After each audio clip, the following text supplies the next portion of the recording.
Interstellar is a movie that holds a very special place in my heart. I love sci-fi. I love time travel. I love physics. I love space adventures. I love everything there is to love about a movie like this. Also, this movie is the very first thing that my fiance and I connected on. It's what we talked about when we first met. So, am I biased? Maybe, but I'm human and I'm emotional. And as Christopher Nolan said, love is the one thing we're capable of perceiving that transcends dimensions of time and space. I love the film. I think it's a gorgeous film. I think it's a smart film. I think it's a very evolved film. I think the best word that has been used to describe this film, there's been a lot of words thrown around to describe this movie. I think the one that encapsulates this movie the best is ambitious. Christopher Nolan tries to tackle a lot of different things in one movie. Einstein's theory of general relativity, the manipulation of gravity, wormholes, black holes, space travel, interstellar travel, travel to other galaxies, other solar systems. I think he does a lot of it very well. I wanted to put together this review / analysis / discussion, spoiler talk, whatever you want to call it, about the film because I've seen a lot of mixed reviews on the film. A lot of it has to do with understanding the science of the film, more specifically, the ending of the film. I don't hear a lot of people gripe or have any sort of problem with the gorgeous cinematography, the tone of the movie, Hans Zimmer's beautiful score, everything that a Nolan film is sort of known for. I'm here to talk a little bit more about the science of the film, how my interpretation of the events that take place, and from what I know about science, physics, space travel, all that stuff. Up front, I'm going to tell you guys, I'm not a scientist. I'm not a physicist. I'm not an astronaut. I'm not an engineer. I'm an actor who likes Bill Nye and Neil deGrasse Tyson, and I'm fascinated by space travel. If you're a person who enjoys abstract theories, if you're a person that enjoys quantum physics, if you enjoy space and time at all, there's no reason this movie shouldn't be fucking amazing to you.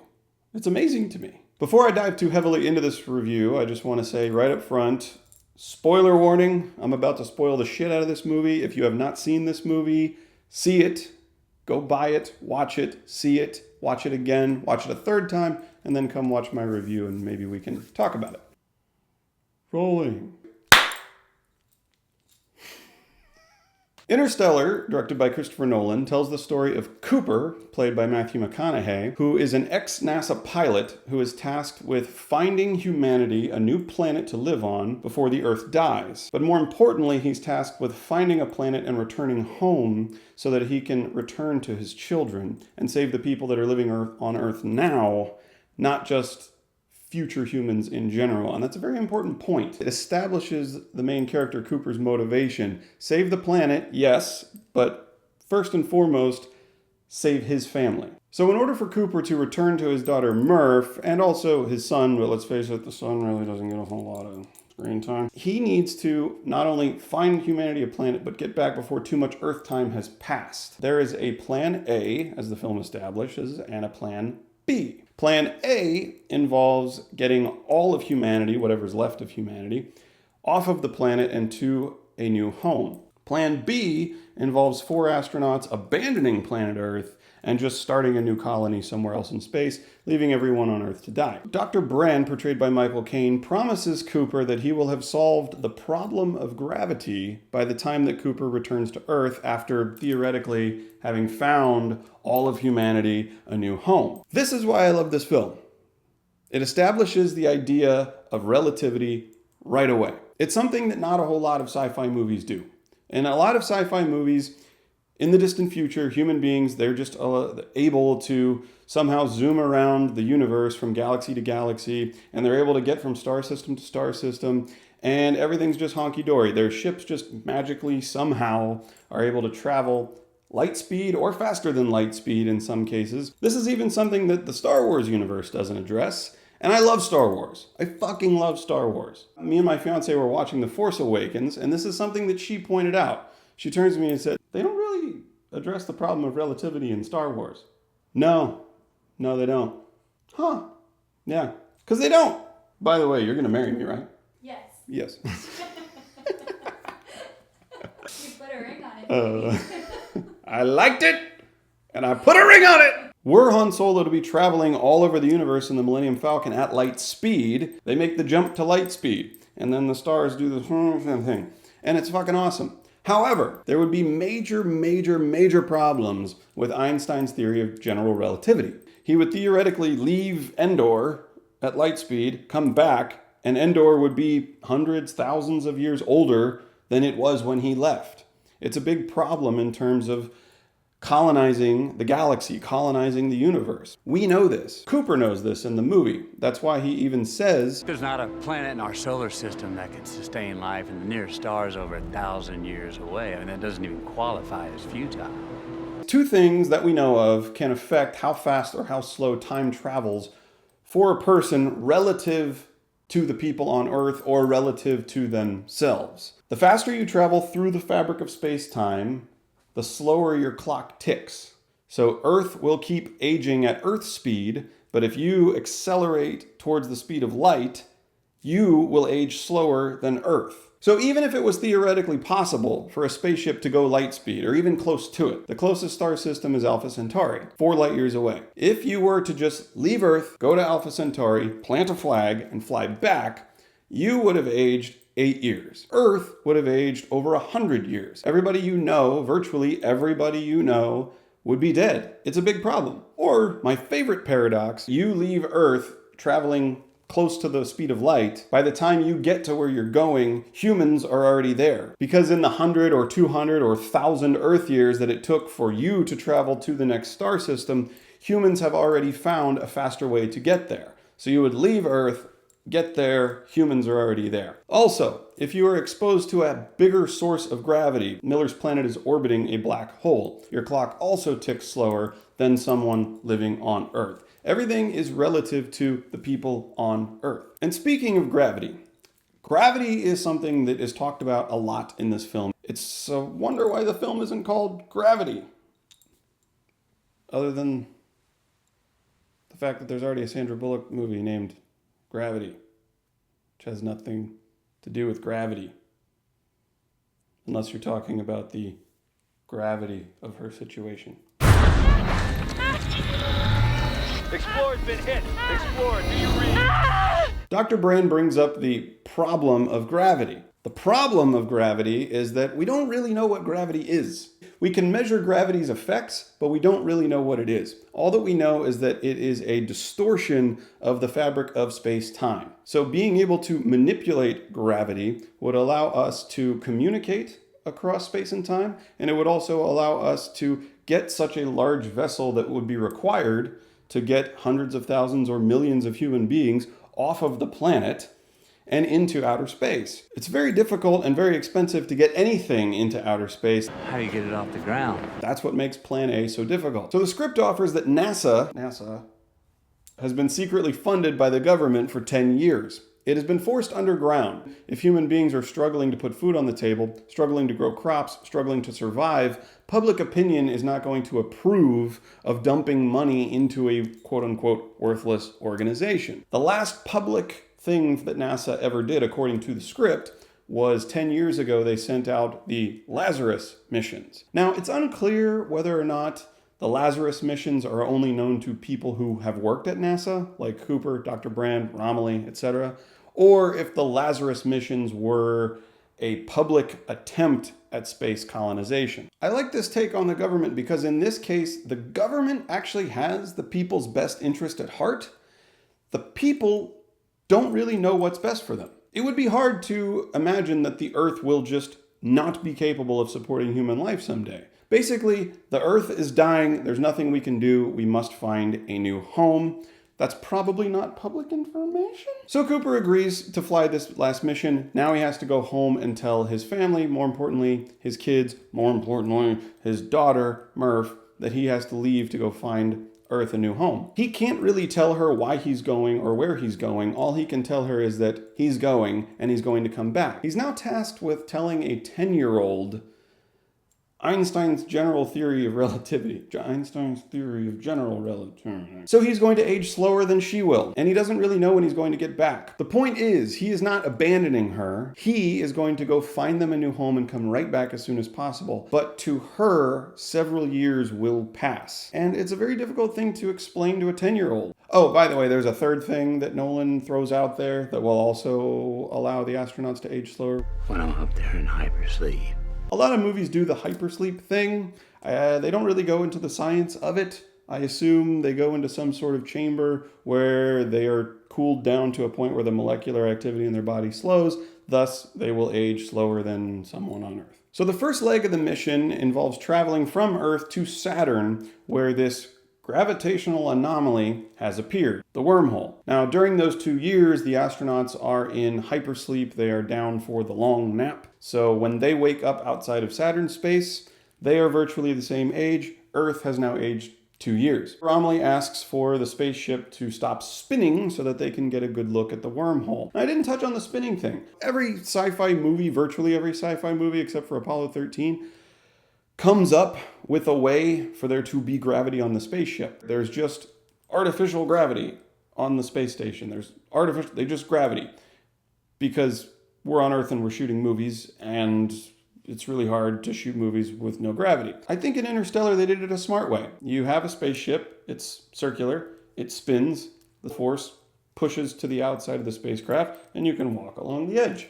They did the same thing in 2001. The best analogy I've heard is a merry-go-round. The merry-go-round is spinning. You are pushed to the outside of the merry-go-round. Same trick if you've ever put water in a bucket, tied it to a rope and spun it around. The water doesn't fall out of the bucket. The water is pushed to the bottom of the bucket, even though the bucket is upside down. If you have something that spins in outer space, it doesn't have gravity. There's a force that acts as gravity. So Romilly asks Cooper if they can stop the spinning so they can get a good look at the wormhole. This was the part of the movie that I thought was absolutely fucking brilliant.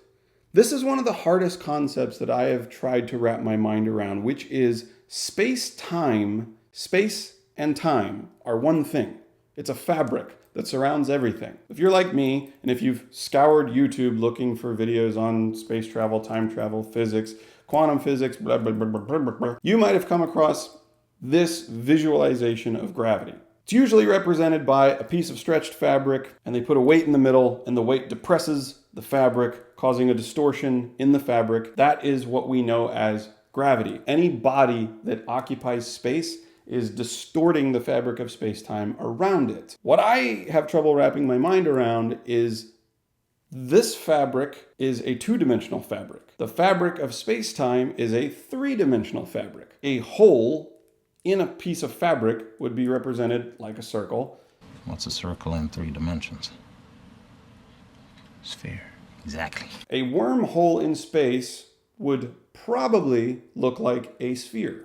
Not like the classic example of a hole with a tube and it's bent around because that doesn't make, where's the other end? That doesn't make sense. I don't know. A two-dimensional hole in 3 dimensions becomes a sphere. And here's where I'm going to get a little nitpicky. When Romilly explains the idea of a wormhole to Coop, he uses the exact same method that Sam Neill used from Event Horizon. It folds space so that point A and point B coexist in the same space and time. When the spacecraft passes through the gateway, space returns to normal. So a wormhole bends space like this, so you can take a shortcut through a higher dimension. Why? Why'd you do that? We've all seen Event Horizon. Who hasn't seen Event Horizon? If you haven't seen Event Horizon, go watch Event Horizon.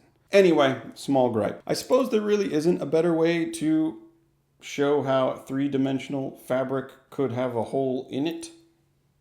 We are creatures of 3 spatial dimensions. We understand 3 dimensions, but a fabric that occupies 3 dimensions is a hard concept to understand how that fabric could be folded in on itself, creating a hole from one point in it to the other.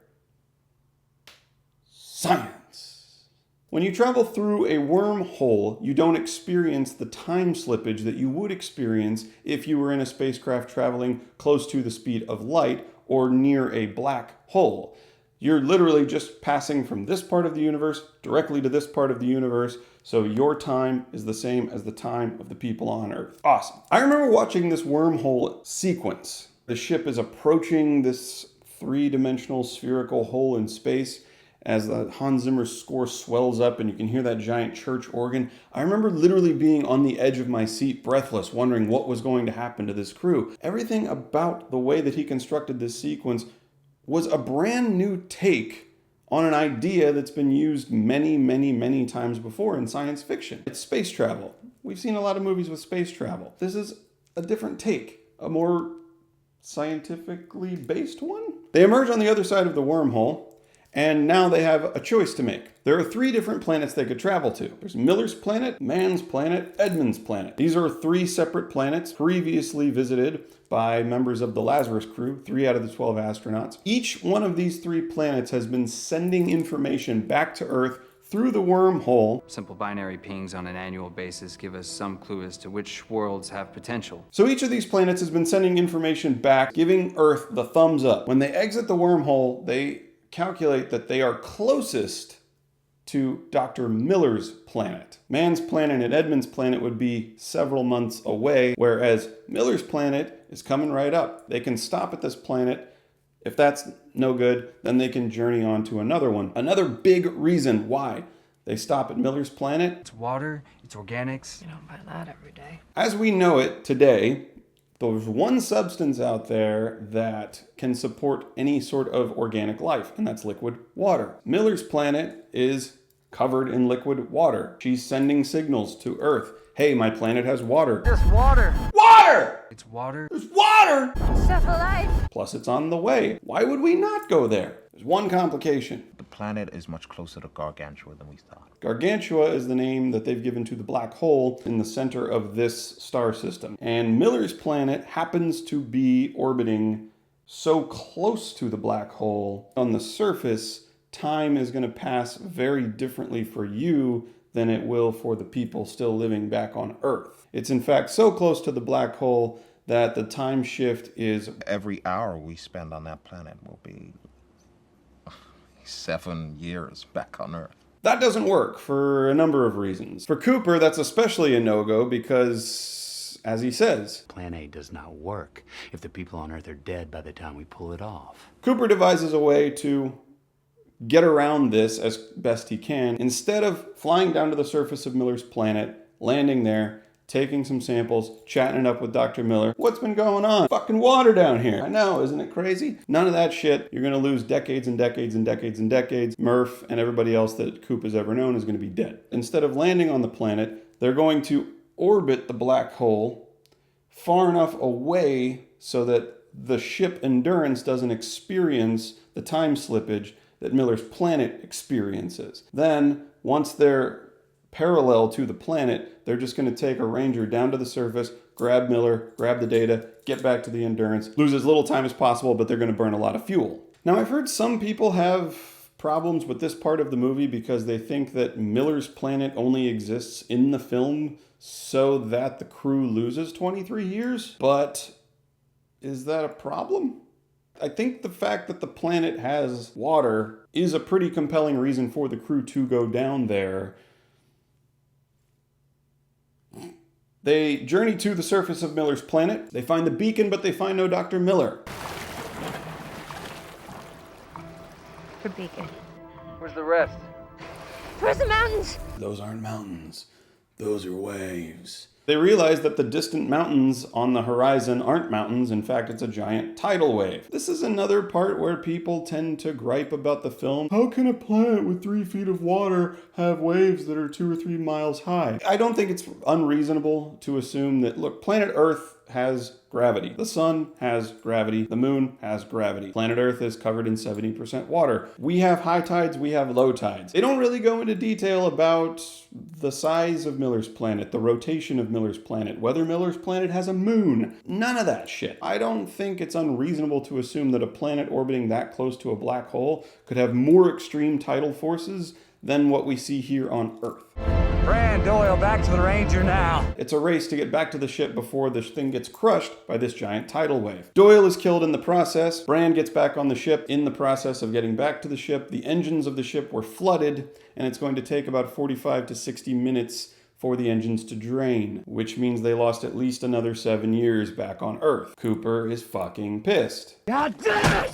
Dr. Brand is fucking pissed. You were thinking about getting home! While waiting for the engines to drain, they discover that the consistent pings that they were getting from Miller's planet were actually an echo of her first ping. They keep getting the same signal every year. That's because it was the very first message that she sent when she landed, endlessly repeating. The data Doyle received was just the initial status, echoing endlessly. This leads Cooper to beg the question, if she died 10 years ago, how is it possible that the wreckage all stayed together on the surface of this planet? To which Dr. Brand responds, because of the time slippage. She probably only died minutes ago, maybe an hour ago. To the people on Earth, that was years ago. Now here's an interesting thing that Christopher Nolan did with the film. They are supposed to have had a conversation that lasted 45 to 60 minutes. In movie time, it only lasts a few minutes before the engines are miraculously clear and they can take off. I think that's important because that's something that is going to carry through to the end of the movie. You'll see. When Brand and Cooper return to the Endurance, they find Romilly.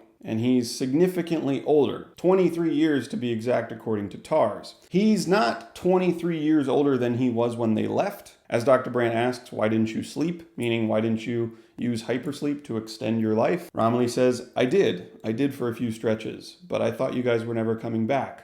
And it seemed like a waste to dream my life away. Then comes probably the most iconic scene of the movie where they have 23 years worth of messages stored up and Cooper views them all in one viewing. This is another part where audience time versus movie time, there's a little discrepancy there. He's supposed to have listened to 23 years worth of messages and on screen it lasts a couple minutes because the movie can't be 8 hours long. This was a brilliantly acted scene. It was a brilliantly shot scene. It was one continuous slow zoom in on Cooper, watching him absorb the reality is setting in that he was on this planet 2-3 hours. 23 years have gone by. He missed all those birthdays. You see his son found a girl that he loves. I think she's the one, Dad. He gets married. He has a baby. You're a grandpa now. Oh, by the way, Grandpa died. All of these events have taken place, and it's just a very understated, beautiful, heartbreaking sequence. There's not a single message from his daughter Murph until the messages from his son stop playing. We realize now that she is the same age that Coop was when he left Earth, which is significant for her because when he left, he said, when I get back, you and I might even be the same age. It's a difficult reality for us to actually comprehend. Dr. Brand, she said, I knew the science, I knew the theory, but it's so much different now that it's real. So now we're back on the Endurance, and we have a bit of a conundrum. Because of all the time that was lost while they were on Miller's planet, the Endurance has been orbiting Gargantua, burning fuel for 23 years. They no longer have the resources to go to both Mann's planet and Edmund's planet. They have to choose one or the other. Dr. Mann has been sending consistent signals. You guys, you should totally come. It's awesome. It's fucking awesome over here. Seriously, you guys, really, come on over here. It's fucking awesome. This is the best planet ever! Whereas Edmunds stopped transmitting 3 years ago. We see a concerned look on Dr. Brand's face saying, could it have been a transmitter failure? There's no reason to think that his data is bad. There's no reason why we shouldn't go to Edmund's planet. There's no reason to... Edmund's planet is fucking awesome. I bet it's the best one of all the planets. And Man's like, no, you should come here. Seriously, come to my planet, please. Okay, it's going to come down to a vote. We don't know. Should we go to Dr. Mann's planet? Should we go to Edmund's planet? We're going to vote. To which Coop says, well, if we're going to vote, you should know that Dr. Brand is in love with Edmunds. Just saying. She loves the dude. That's why she wants to go there. Earlier in the film, when Cooper was talking to TARS, he got a vibe off of Dr. Brand before they even left Earth that she had some sort of attachment to Edmunds that she wasn't letting everybody in on. No attachments. And here is the part of the film that I think people get confused on, because this is where Dr. Brand explains that love is a powerful force. It's a measurable force. It's a real thing that possibly transcends space and time, just like gravity. Cooper gives her this idea of, yeah, we've evolved to love. Love is an evolutionary trait that is beneficial for child rearing. It's beneficial for social structures. We love people who have died. Where's the social utility in that? None. Maybe it means something more. Perhaps love is real. Love is measurable. Love is a force that we don't quite understand. And that force is telling her to go to Edmund's planet. Love is a mysterious force in the same way that gravity is a mysterious force. And maybe it is. I think so. So the vote comes down and they say, we're going to Dr. Mann's planet. Sorry, Dr. Brand.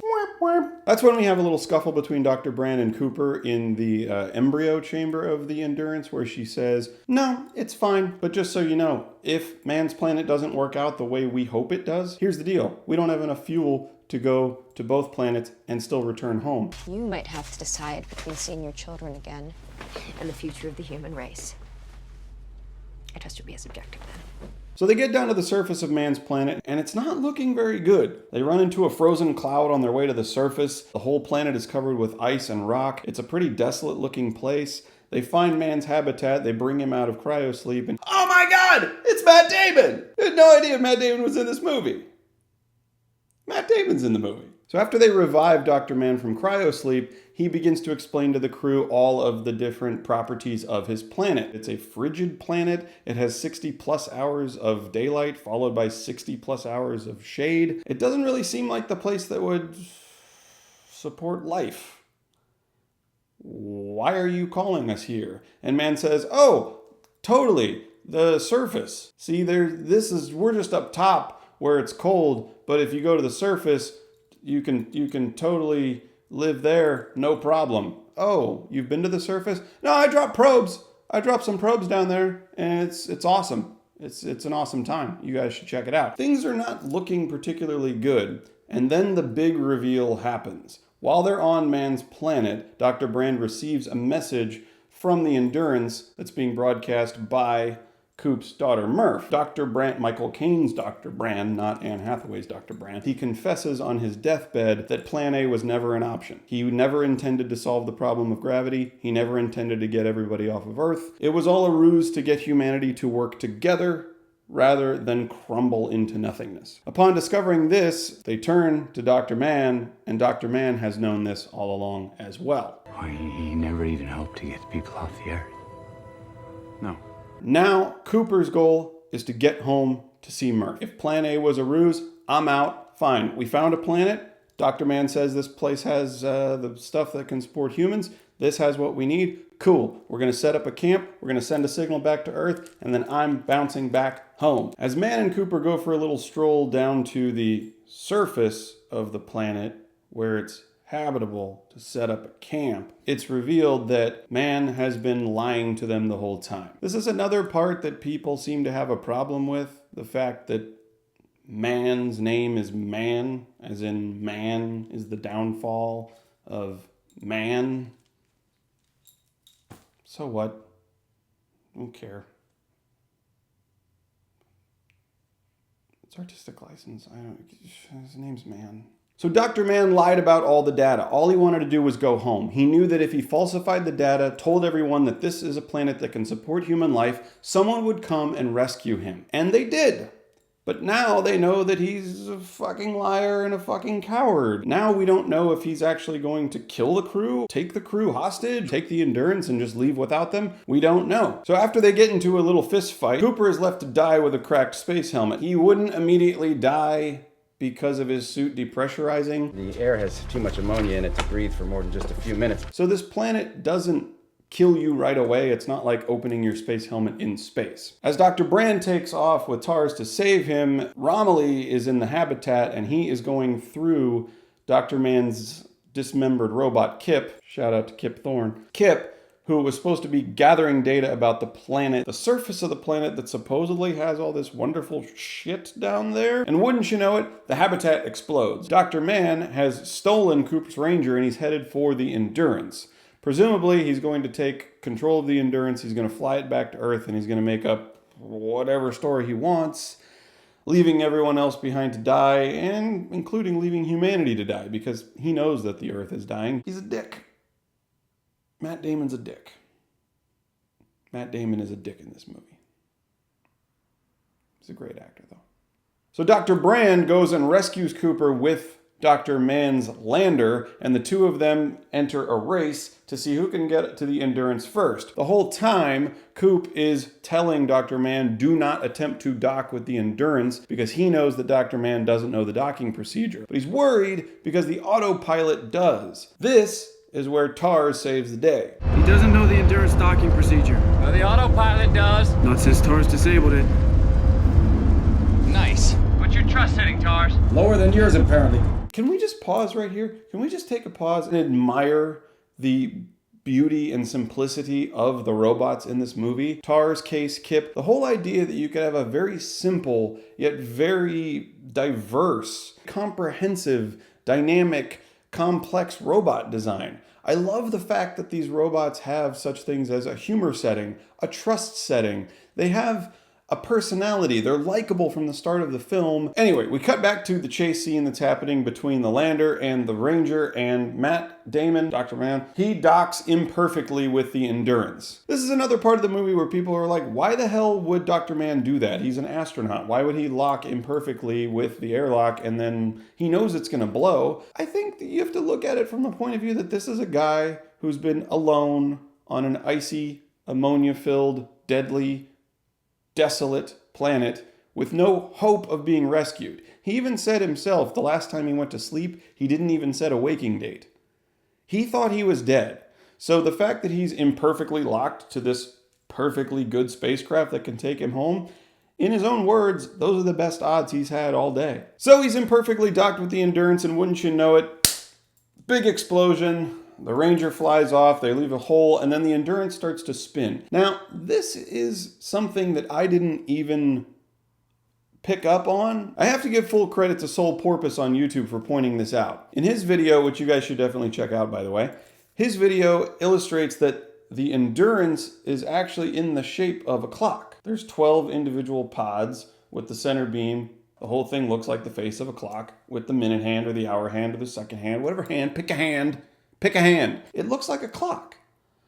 And when he blows the airlock, the clock starts violently spinning. This is something that's sort of a reoccurring theme in the score as well. There's a ticking noise, a tick-tock noise that's incorporated a lot in the music. It first is really noticeable on Dr. Miller's water planet because time is of the essence. Gotta go, gotta go, gotta go. As the Endurance is spinning out of control, it symbolizes time. You're losing time. You're always losing time. In this movie, it's a constant race against time. So Cooper, in his Cooperness, decides that he is going to match the spin of his lander with the spin of the Endurance. If both things are spinning at the exact same speed, then you can seamlessly dock both ships together. From there, you can use the engines to slow the spin down. This leads to one of the coolest lines in the whole movie where he tells Case to analyze the spin. Endurance rotation is 67, 68 RPM. Okay, get ready to match our spin with the retro thrusters. It's not possible. No, it's necessary. No, it's necessary. Now that they have taken control of the Endurance again, slowed down the speed so that they're not passed out.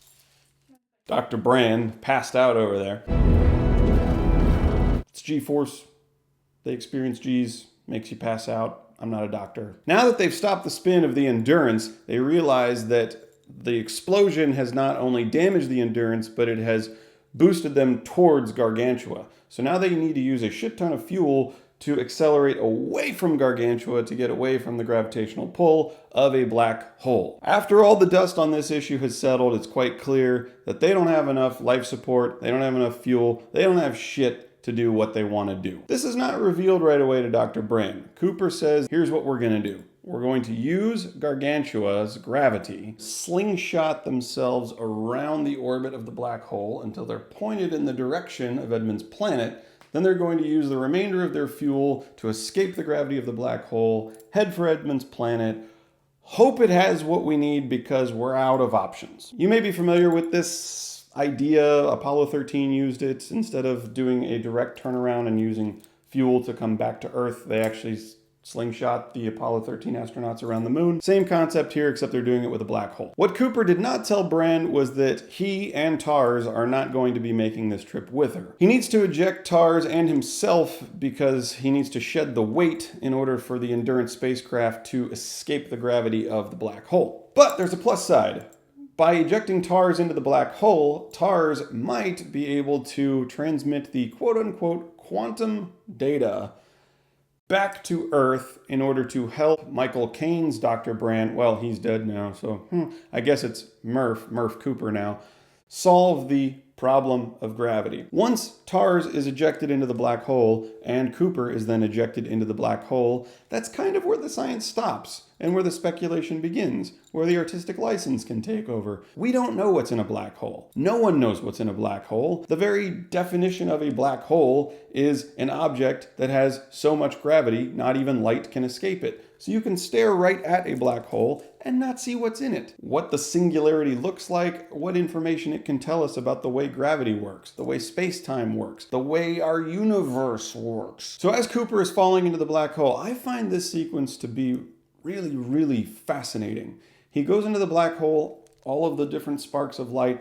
the shuddering in his voice, the way that the score sort of fades out completely, and you're left with nothing but silence, and you only get the sounds of what's happening inside Cooper's helmet, what he can hear. As he's falling deeper and deeper and deeper. He's not being stretched out and spaghettified like Bill Nye and Neil deGrasse Tyson and many other physicists and scientists speculate what actually would happen were you to experience that much gravity. You would be killed.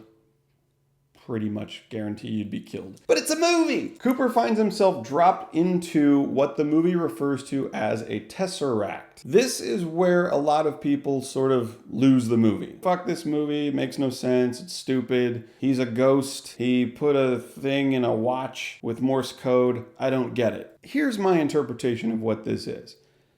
This is Christopher Nolan's attempt at visualizing time in a three-dimensional space. As Neil deGrasse Tyson has said in his video when he talks about Interstellar, which you should check out by the way, he asserts that we are familiar with three space coordinates. We're familiar with X, Y, and Z axes. I can move forward and back, I can move left and right, I can move up and down. I am free to move about my three-dimensional space. However, we are not free to move through time.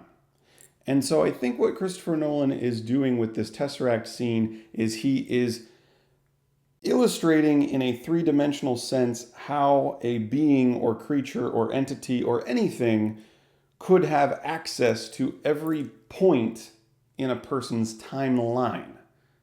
Using the bookshelf as a reference, he is spatially locked. He cannot move through space. He is always stuck. He's a prisoner behind this bookshelf. But he can move through any period of time from one spatial location, whereas the way we exist now is we can move to any point in space, but we are locked in a time location, that location being the present. We're always stuck in the present. We cannot go back to the past. We cannot go forward into the future. And I think this is a really, really creative, ingenious way of wrapping our three-dimensional minds around a concept that requires us to step out of 3 dimensions, step out of 4 dimensions, and step into a 5th dimension. A square is 2 dimensions. If you blow that out to 3 dimensions, it becomes a cube. Now, what happens if you go past a cube? That's really hard for us to understand. This is these 5th dimensional beings' way of showing a 3-dimensional being what it is like to access different points in a timeline. This also includes one of my favorite time travel paradoxes, which is the predestination paradox, meaning you go back in time to try to prevent something from happening, but you end up causing the thing to happen that you were trying to stop from happening in the first place. Why? Because once you go back in time, that means you have already gone back in time, and you have already done the thing that you were going to do, which leads you to the point where you were before you jumped back. Confusing? Yes! Terminator did this. 12 Monkeys did this. As I've gotten older, this has become the one way that I can understand time travel. We already know that time travel forward is possible. If you accelerate towards the speed of light, or if you experience more gravity than Earth, you are effectively traveling forward in time. You're aging slower than everyone on Earth. You're not really skipping from the present to the future. You're just slowly aging while everything else is quickly aging. We don't yet know if we can travel backwards. This is how I think that backwards time travel could possibly work. If travel backwards in time is possible, could it mean that our entire lives have already happened? They're already laid out in front of us, and we are merely a spectator of the present. We are experiencing each moment as it goes along as if it's brand new. But our lives, the people before us, the people after us, the Earth itself, and maybe the universe already has a set timeline. If you can jump in and out of any point that you wish, doesn't there have to be something there for you to jump in and out of? This, of course, leads many people to say, well, then I'm not in control of my future. If my future's laid out in front of me, then what's the point? I don't know what the point is. Nobody knows what the point is, just a theory. I don't know where I was going with that. I also think about it this way, maybe this is easier for people to understand. Let's say I want to go back in time to when JFK was assassinated in 1963. I hop in my time machine, or whatever you want to call it, and I end up in 1963. Now, the people living and working and breathing and listening to the Beatles in 1963, even though they didn't play Ed Sullivan until 64. Everyone in 1963 thinks that it is the present. It is the present for them. They think, hey, my future is wide open. I can make my own decisions. But I, as a time traveler from 2016, know that all of the events between 1963 and 2016 have already panned out. That doesn't prevent them from thinking they're in the present, and that doesn't prevent me from thinking I'm in the present. So I take that scenario and I just extrapolate it further. I say, well, if that can be true, then who's to say that there's not people in the year 3016 looking back at me in 2016 and I'm in their past? By traveling back in time, you're not really doing anything different or changing anything, because anywhere you would go in the past, you have already done that thing. Or there's also the idea that every decision you make spawns an alternate reality. They always do that thing where they're like, oh yeah, in some other life, you're a billionaire. And you're like, well, why am I stuck in this one? Why can't I be in the billionaire one? No, it's just some other version of you. It's possible. It's all possible. And who's to say that there isn't a dimension beyond 5 dimensions? The movie asserts that these are 5th dimensional beings. Could there be a 6th dimension, 7th dimension, 8, 9, 10 dimensions? So that's my take on this Tesseract. And even when Cooper gets in touch with Tars, Tars gets into contact with Cooper when he's in the Tesseract.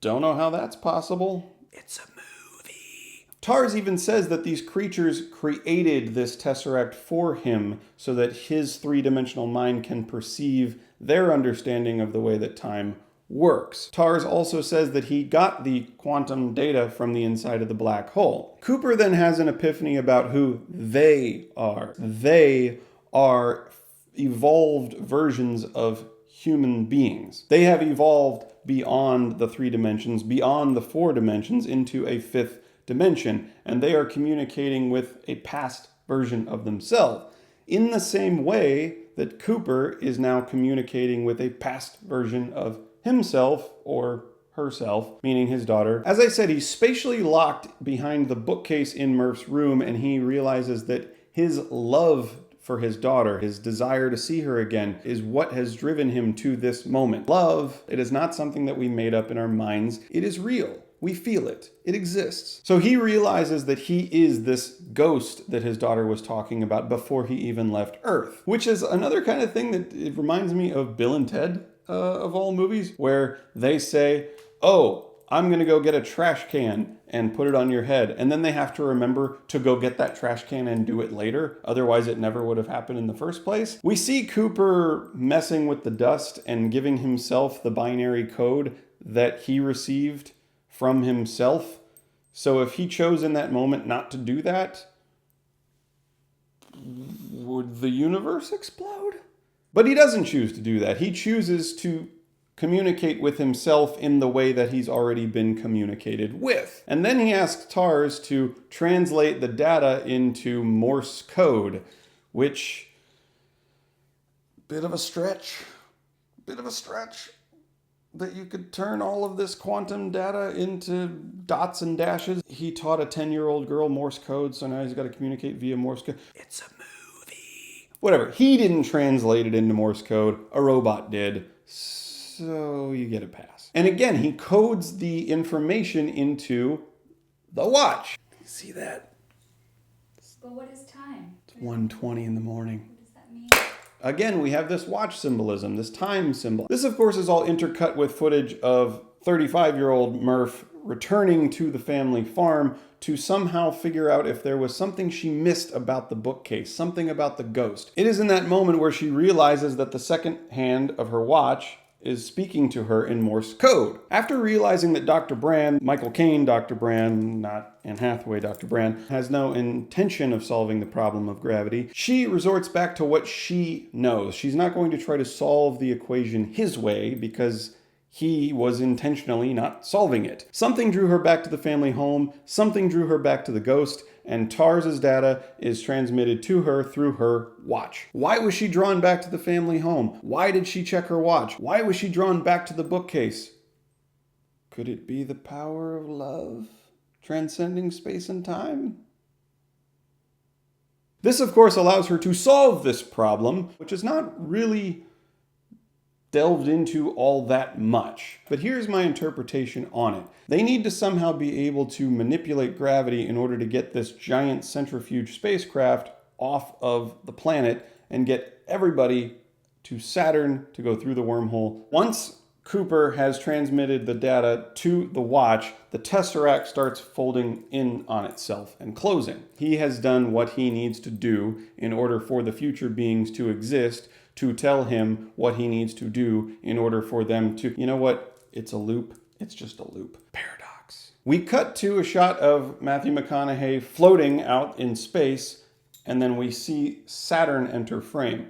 So these fifth dimensional beings have released him from this Tesseract, placed him back through the wormhole outside of Saturn, where a scout ship picks him up and takes him to Cooper's station. When he awakes in the hospital, he is told that he's now 120 years old. The reason is because when he was slingshotting around Gargantua, he experienced another 50 or so years on top of the 23 years plus the 2 years that he spent in hypersleep, meaning that he's roughly 120 years old, making his daughter in her 90s-ish. He looks through the hospital window and he sees kids playing baseball in what appears to be a giant cylinder looking out at the sun. And there's grass, and there's houses, and there's plants, and there's everything on every single surface of this cylinder. I believe this is known as an O'Neill cylinder. It's an idea for a spacecraft. The same idea of a circle that's spinning in space, providing you with gravity, like the Endurance. You take a circle, you extend it out into a long cylinder, and you spin the whole thing. This allows people to walk on the surface of the cylinder. To you, as you walk along the surface of the cylinder, you would just be walking along the ground as you're walking along the surface of the Earth. So my opinion on how the events transpired is this. In the 75, 80, 85 years since Cooper has been away from Earth, Murph has solved the problem of gravity. They were able to construct the centrifuge O'Neill cylinder type spacecraft, get it off the planet, get a bunch of people on it, and get that spacecraft out to Saturn near the wormhole, waiting to see which planet is going to serve as humanity's new home. So they tell Cooper that Murph is on her way to Cooper Station, and on Cooper Station, Murph Cooper has created this sort of museum, this sort of tribute to her father and the family farm that they grew up on. They've recreated the farmhouse exactly how it was. There's a very important scene that happens between Coop and TARS on the porch of the house where Coop says, "I don't like this pretending like we're back where we started business. I'm a pioneer, I'm an explorer, I'm interested in where we're going." So a few days later when Coop is introduced to Murph, this is the moment. This is what we've been waiting for. We've been waiting for Coop to make it home, to see his daughter Murph, and they're finally reunited together at last. And she's really old. She's really old. And she's surrounded by her family, by her kids and her grandkids. She has a family of herself. She's moved on. She's no longer that young girl that's mad at her dad for leaving her. She's lived her whole life. She has her own family. She's at peace. And not only that, she's on her deathbed. It's clear that she's very old. She's approaching 100. She's dying. She gets to see her father again. She says, "I always knew that you would come back." He says, "How?" She says, "Because my dad promised me." Love was their connection, no matter how much time separated them, no matter how much space separated them. Just like gravity, love can transcend space and time. Now here's where I'm doing a little speculating myself in terms of the script and where they were headed. I think that Dr. Brand made it to Edmund's planet, discovered that Edmunds had died. She set up camp, and she sent out the signal saying, "Hey everybody, new planet. Breathable air. This planet's going to be great." But this time it is great. Not like Matt Damon great, but really great. I mean, Matt Damon's great, but not the... You get it. Somehow, Murph knows this. Murph knows that Brand is waiting on Edmunds. I think it's because they've still been receiving pings from the wormhole to Earth, and Murph was on Earth still working with NASA, possibly, before she made the trek to Saturn. And the plan, I think, is still to get this O'Neill cylinder spacecraft through the wormhole. So she knows that Brand is waiting for us to save her, to save humanity, to find humanity a new home. She also has a really touching line that says no parent should have to bury their child. She doesn't want her father to watch her die. What's wrong with that? There's a lot of complaints circling this scene where he enters the room, meets Murph finally after all this time, and then just leaves. I think what people are missing is they're missing the closing narration, the closing voiceover that happens. Much like in the way that 45 minutes to an hour was supposed to have passed when the engines were flooded on Miller's planet, I think more time was supposed to have passed in this hospital scene. There was more of a dialogue that took place about both Coop and Murph being at peace with the fact that, yes, they are reunited, but they're never going to get back those 80, 90 years that they lost. It's Murph's voiceover that you hear saying, "Brand is waiting for you. She's about to bed down for the long nap. In the light of our new sun on our new home." This is what leads me to believe that there was a longer conversation that took place between Cooper and Murph, other than just like, "Hey, you're here. Yeah, I promised I would come. I know you did. Nobody believed me. Yeah. Bye." So Cooper has made the decision that he's going to leave. He's going to take one of the Rangers, go back through the wormhole, travel to Edmund's planet where he will find Brand. Now, he doesn't know that Edmunds is dead. It goes back to what Cooper said at the beginning of the movie. We used to look up to the stars and wonder. Now we just look down for our place in the dirt. He is an explorer. He is a pioneer. He was a pilot for NASA right before the blight took over the planet. He had dreams. He had aspirations that he never got to fulfill. That's bugged him his whole life. Now he has the opportunity to be that explorer, to be that pioneer, to be the first person on it. Well, technically, third person? If you were the third person on Mars, would you complain? He has the opportunity to go forward, not backward, which was his point with Tars on the porch of the farmhouse. I want to know where we're going. Whew! That was a lot. So guys, those are some of my thoughts on Interstellar. I'm positive that I have missed some things. I loved the boldness. I loved the ambition of this film. I loved the painstaking accuracy, as close to accuracy as you can get when you're dealing with things like black holes and wormholes and time travel. It's one of my favorite movie-going experiences of 2014, easily, and it's one of my favorite films that I've ever seen. It's some of the most fun and awe and wonder and inspiration. This is a movie that you should own. So, everyone, Interstellar, have you seen it? Did you like it? Did you hate it? Let me know what you thought in the comments. Yeah, Brian, we get it. Stupid movie about love. I don't like it. All right, you don't like it. So if you guys like this video and you want to see more of my videos, you can click subscribe. And until next time, this is my first video. I don't know how to end this thing. Do I just leave? Don't make me leave like this, Merv. Merv. Don't make me leave like this, Merv. Don't make me leave, Merv. Merv. Don't make me leave like this, Merv.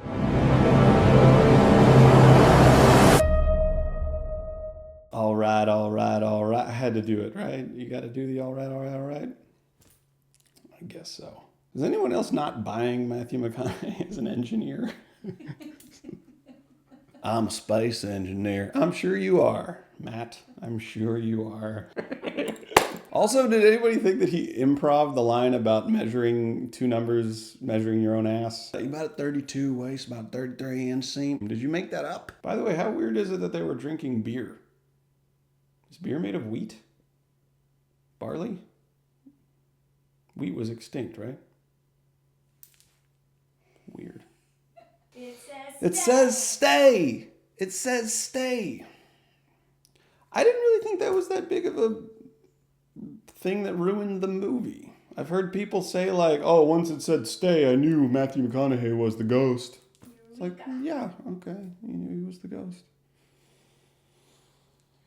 I don't think it ruins the film.